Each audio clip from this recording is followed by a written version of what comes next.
Jewish history since the beginning of the Second Temple is divisible into periods: the Tanaic, the Amoraic, the Savoric, the Geonic, and the Rabbinic, respectively. The present is also a distinct period. It is the epoch of the Mashiach.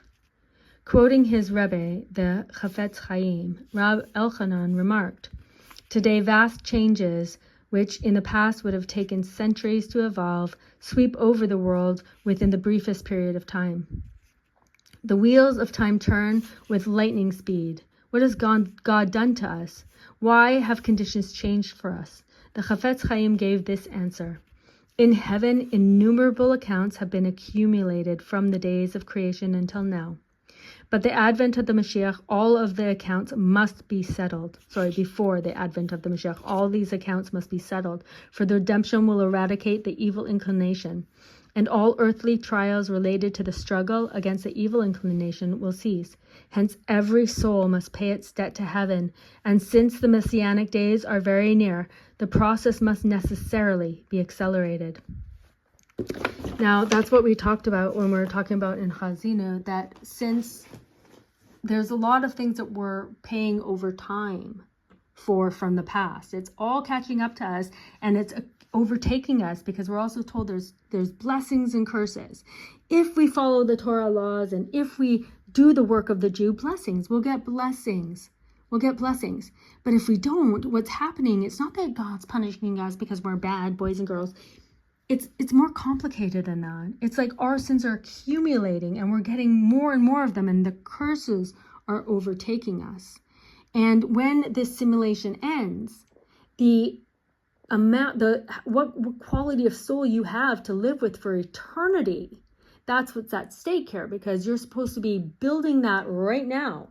They call it like a garment. Like, you're supposed to be like, by doing all of the things that are in the Torah, by fulfilling the Torah, you're repairing your soul. And the act of actually repairing your soul gives you more spiritual receptivity to this information. So that's also the process of the comfort that Isaiah tells us about, that will, as we're learning about the Torah and we're healing our soul and we're having more understanding, we're understanding our reality, and so it's comforting. So they understand that this period at the Holocaust was the Ikde Mashiach, the epoch of the end times.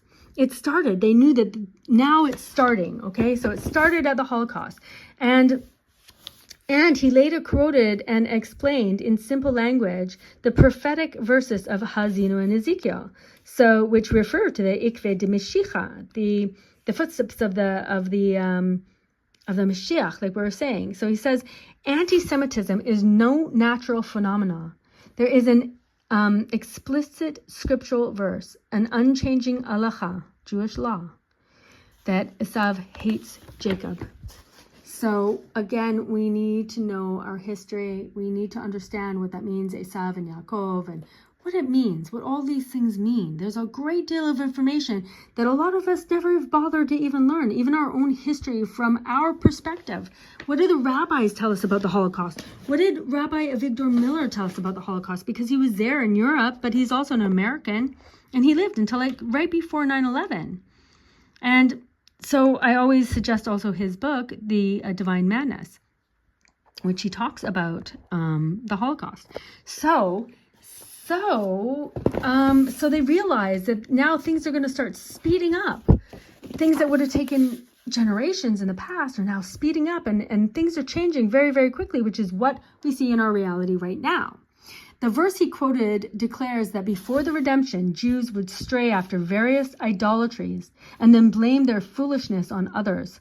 Finally, the Holy One, bless He, will ask them in Deuteronomy 32:37-38, where are your gods in whom you trusted?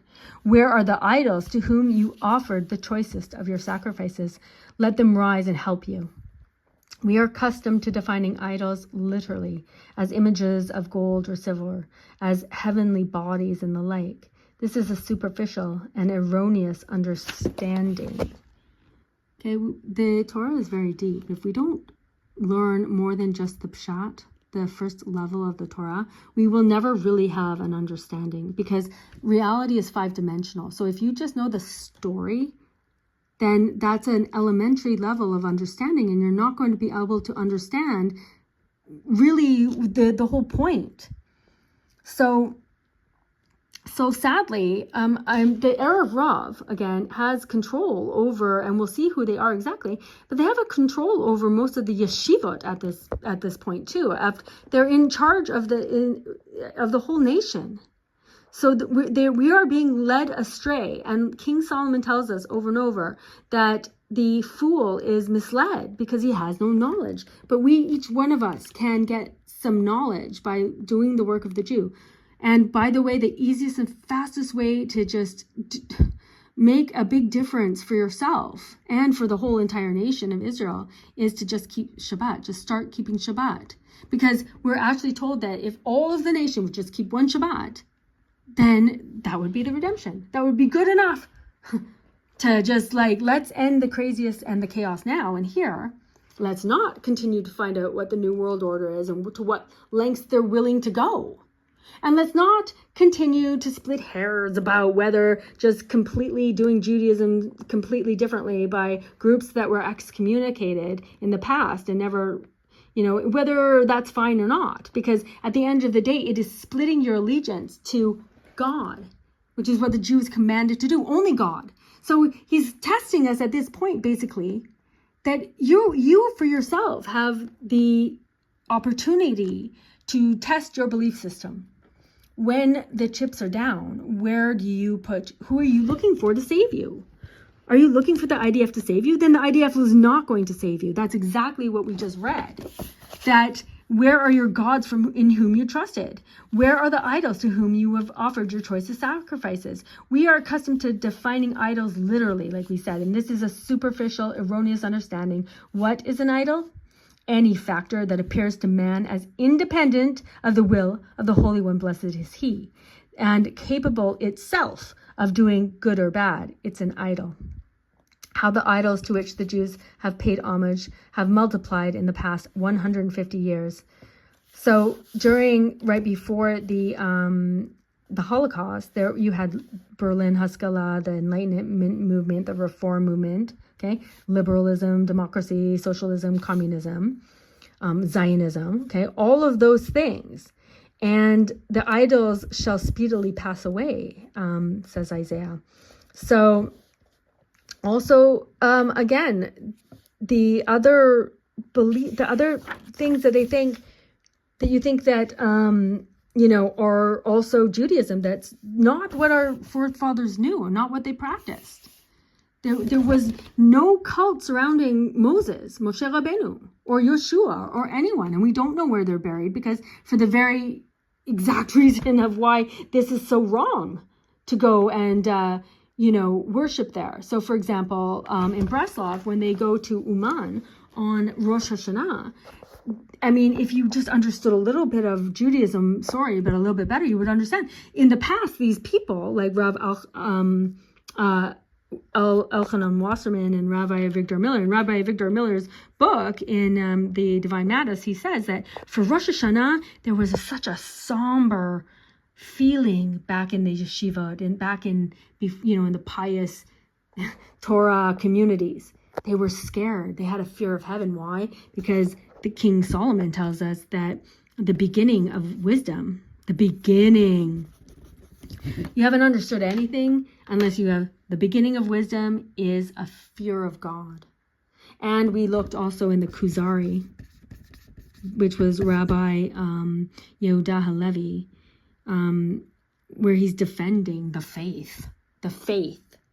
Because we're all very smart. Yes, we know. Okay. Yes, the Jews are very smart. We're all very smart, and we're all very logical and whatever. So it's silly. You can ridicule the faith, but here comes Rabbi Yehuda Halevi in the Kuzari, and he defends the faith because the beginning of wisdom is a fear of God. There is a creator. Look around you.